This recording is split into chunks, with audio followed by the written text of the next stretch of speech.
Sulit bang isama sa itinerary nyo ang tinatawag na Batanes of Bukidnon? Kung saan nag-film ang movie na Love Me Again ni Piolo Pascual at Angel Locsin? Tara, samahan nyo kami. Sa second part ng Bukidnon series natin, bibisitahin natin ang communal ranch at lovers lane sa Bukidnon. Hanggang sa hostel tour, food suggestions, entrances at iba pang tips. Tara mga ka-videos, kaya for today's videos, nandito tayo ngayon sa communal ranch.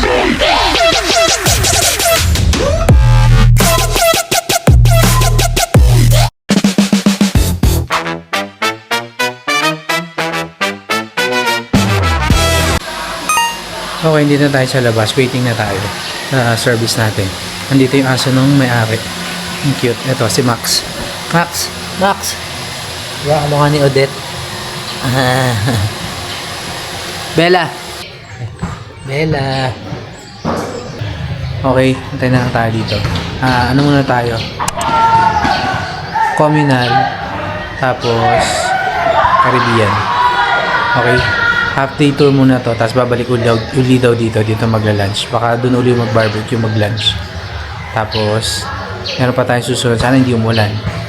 Okay? Next. Dito yung service namin. Pero ito, piniram na may-ari.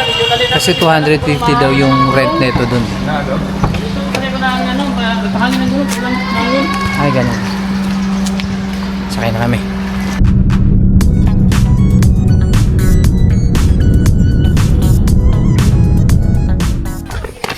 Tayo, communal.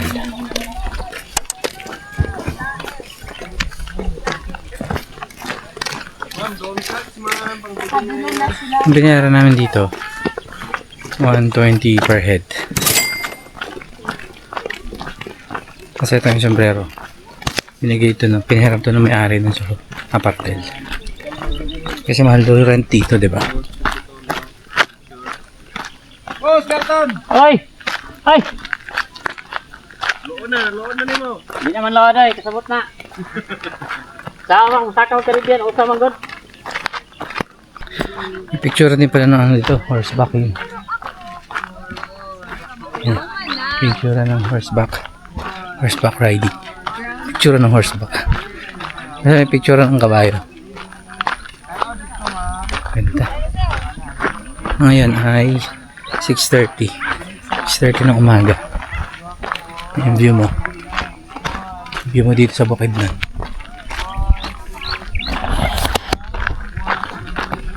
Gusto mo yan?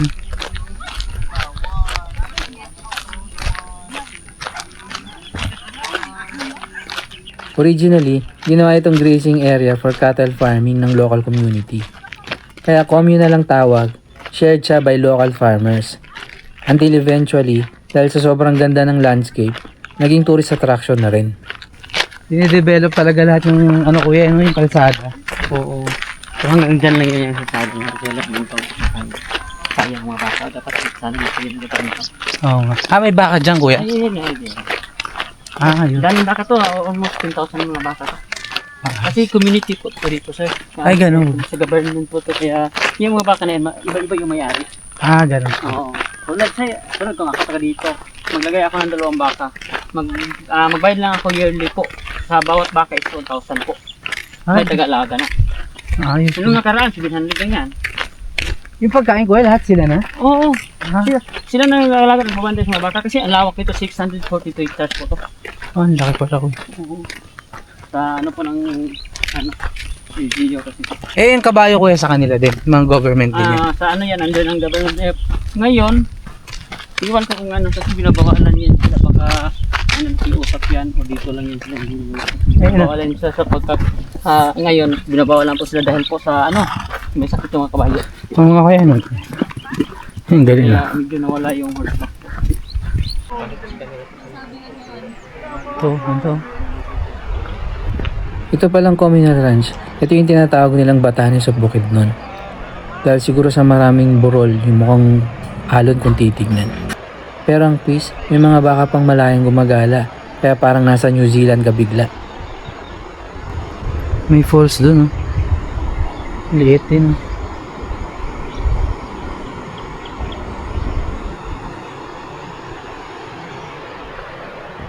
Ganda. Sarap tumira dito. Puro bundok. Yan.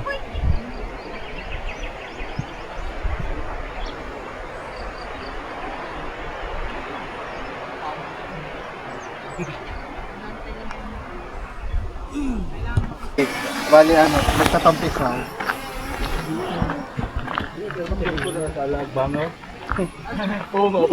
Ganda dito. Tara.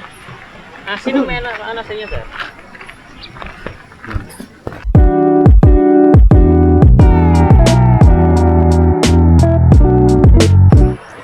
Okay, kakatapos lang ng drone shot ko.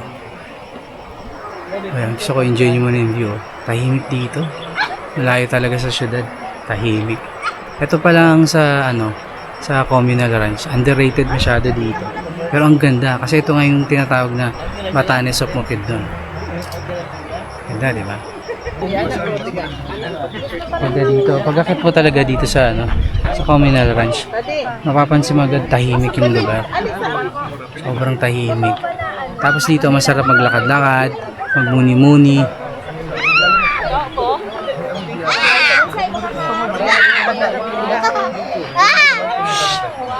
Oh, na lake, oh.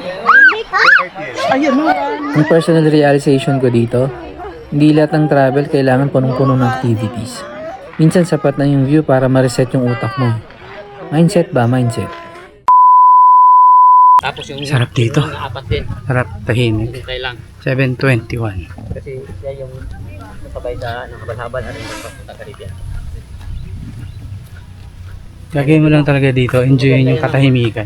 Sa ano pa lang, habang nakasakay pa lang sa motor, makikita kayo ang ganda talaga ng mga formation kasi 360 yung view doon eh. May paikot ito, itong bundok na paikot yan doon. Mount Culago, Mount Primhawa, tapos yung ano po, yung Mount Quiamo, Mount Tilanglad. Paikot yung mga magandang bundok doon. Route kasi, itong kabilang side lang yung harap niya. Hindi man sa sinisiraan, kung ako yung tanongin nyo, doon ako pipili. Oo, kung siyempre. Nagsara pala kasi sila na kuya, kaya 6 years po. 6 years na nagsara. Bakit kuya? Ba't nagsara kuya? Kasi hindi binigyan ng permit ng dating. Ay, ganun kuya. Pero kung nabigyan lang sila ng permit, ganda na lalo niya. Pero sulit naman talaga doon yung ano. Ganda po siya, kaya okay. Sir, okay naman kayo sir, hindi naman sir. Oo. Niyayabang na ako doon sa trabaho kong taga Bukidnon ko. Taga dito? Taga-bukid na siya Taga- pero Valencia. Valencia. Malayo ba yung Valencia kuya? Galing si dito Kuya na. Dalton. Taga doon ako eh. Yung may lika po, kung naan nyo yung may lika po, yung Mount Anahaon. Ano? Oo, paling sa'yo.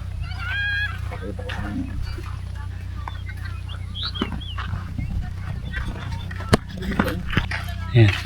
Diyan natin siya. After ng drone shot, pabalik kami sa kotse. Tapos baka mag-breakfast daw kami. So tara, kita tayo dun. Ano, kaya nyo pa? Mag-picture tayo saglit dun sa may lake. Alin dyan kuya? Yung nasa right po. Ay, nasa right. Diyan pag may ano print up dito, ayan, may nagawa nila dyan ito yung Nag-shooting sila. Anong movie kuya tanda? yung lab ni Agin. Love Me. Oo. Yulo Pascual at saka yung New Zealand, pero New Zealand yung nila na sir. Hindi Bukidnon. Kasi yung story nga si may New Zealand eh. So nakatipid sila. Dito siya nag-shoot. Oo. Tapos ang sabi nila nasa New Oo. Zealand. Pialos Pascual daw yung Angel Oxy. Dinonate yung bahay.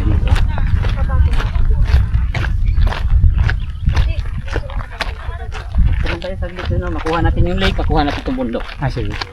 Mapipicture muna ako kami dito. Isla sa hingal ha. Picture muna kami dito sa bahay. Yung dinonate ni Piolo Pascual tsaka ni Angel Oxy. Tapos G na kami sa next location.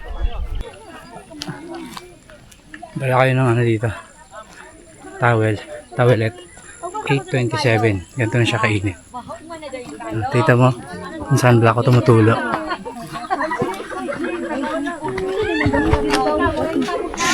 Ito na pala yung lake. Ayan o. Yung lake o.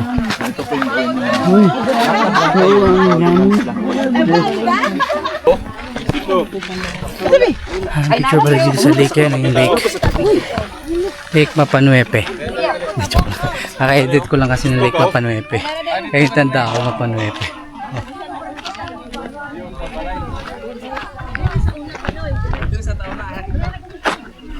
Ay, maganda ang view dito na ano. Na Sa taas daw. Mas maganda yung view sa taas. Let's go. Let's go, boy.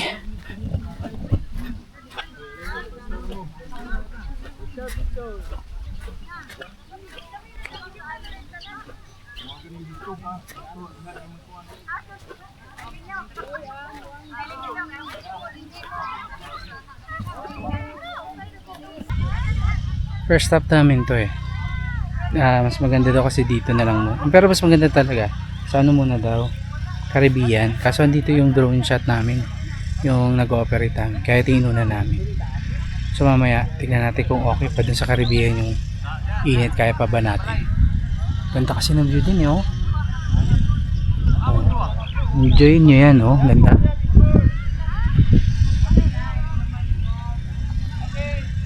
Dati rin ayoko kasi magbukid nun, natatakot ako. Wala mo, maganda nga pala. Thank you sa kaibigan natin. Tago natin sa pangalang Nad, sabi maganda daw. So dun yung parking, oh. May kainan pala doon sa parking para merienda. Pero kami, harap na lang kami ng ibang makakainan.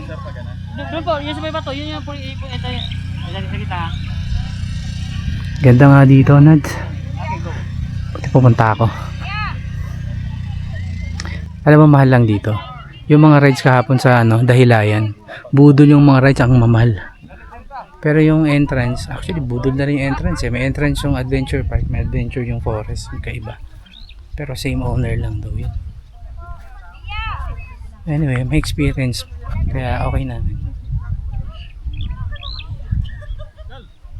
Honest review yun.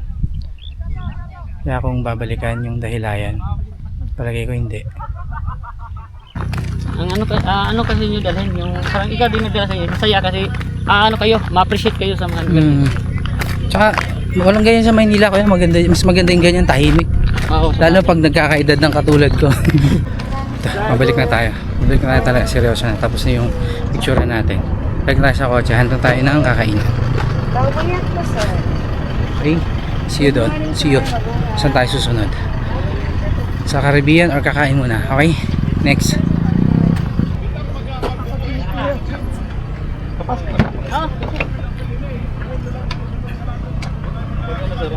Sayang yung view para makita natin yung view. Yan na, may mga tindahan. Bossing! Dito na boss! Ay, mo nakikilatan niya? Dito meron din pala karinderya yan. Yung mga karinderya. Souvenir.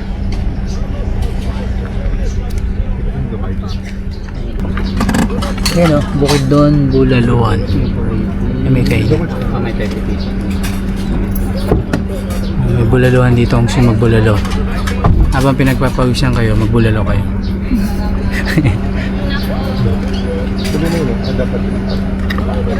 Adapt at 3 Park.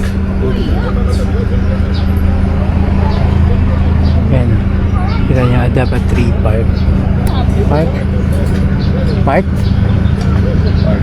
Park. May internet available, oh. Pwede mag-avail ng internet ay 1 gig for 1 gig. 25 pesos for 1 gig. Signal pala dito eh. Pala yan siya.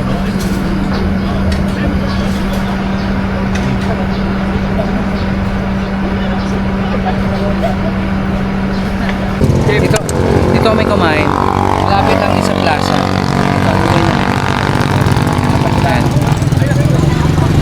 J&J Special Balbako dyan. Karinderya siya. Malapit lang sa plaza. Tapos may kape din. So tara, kain na tayo. Naka-order na kasi. Tara, kain tayo. Meron din silang rito, buhay na dito. Sarap yan sa buro. Pagkain ko. Yung breakfast. Yung breakfast. May sabaw. Okay, bumalik kami dito sa hotel kasi kukunin yung mga gamit para after namin sa Caribbean, diretso na kami transfer na sa Cagayan na uli kami. Doon na kami mag-overnight sa Cagayan. Okay? Ayos mo ng gamit. Tapos, Caribbean tayo. Okay? Next. Okay, after natin kunin yung mga gamit natin dun sa hotel, dito tayo nag-stop. Dito sa Lovers Lane. Tapos, dito na tayo sasakay sa ano natin, yung habal papunta dun sa Caribbean Beach. Tapos ito, kaya siya tinawag na Lovers Lane. Nasa ano lang siya, yung parang likuan ng kalsada. Kasi daw dito daw yung puntahan ng mga magsyota, mga nakamotor, mga parang side trip nila. Kaya tinawag na siyang Lovers Lane. Tapos may mga souvenir din eh. May mga kainan din. Hindi naman kainan, mga tindahan, merienda, ganyan, tubig, tapos souvenir, may horseback din. 50 pesos yung horseback. Dito lang. Ikot-ikot siya dito. 50 pesos daw. Tapos yan pa rin yung view mo. Ang ganda.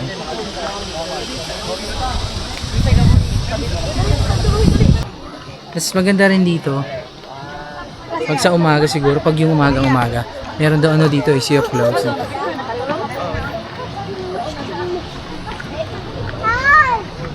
Ganda rito. Sarap sa mata. Puro green. Tapos tahimik. Malayo sa syudad. Maingay. Malayo sa Maynila. Magulong Maynila. So, ganda rito. Ito ako mag-relax.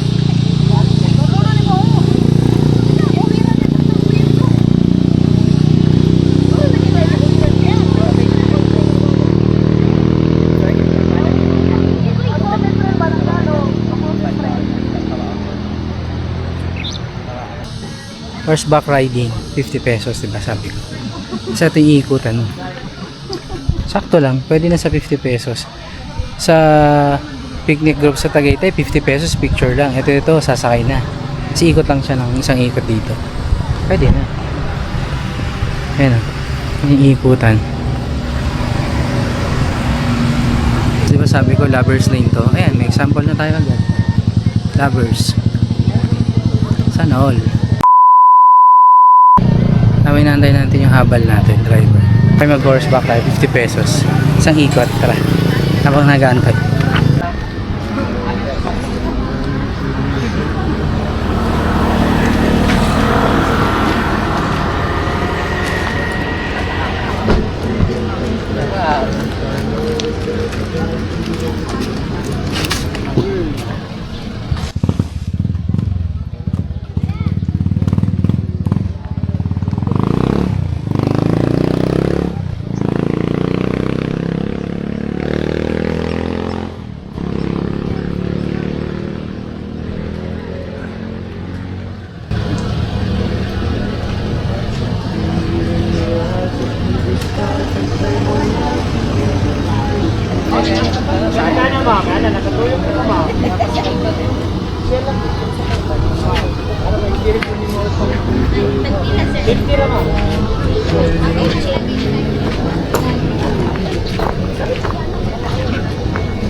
Bega. Okay na, kuya. Dua.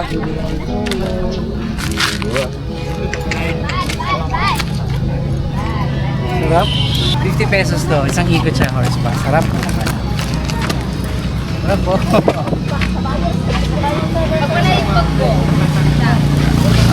Oh. Thank you, kuya. Saan ako magbayad, kuya? Saan? Ako take na video.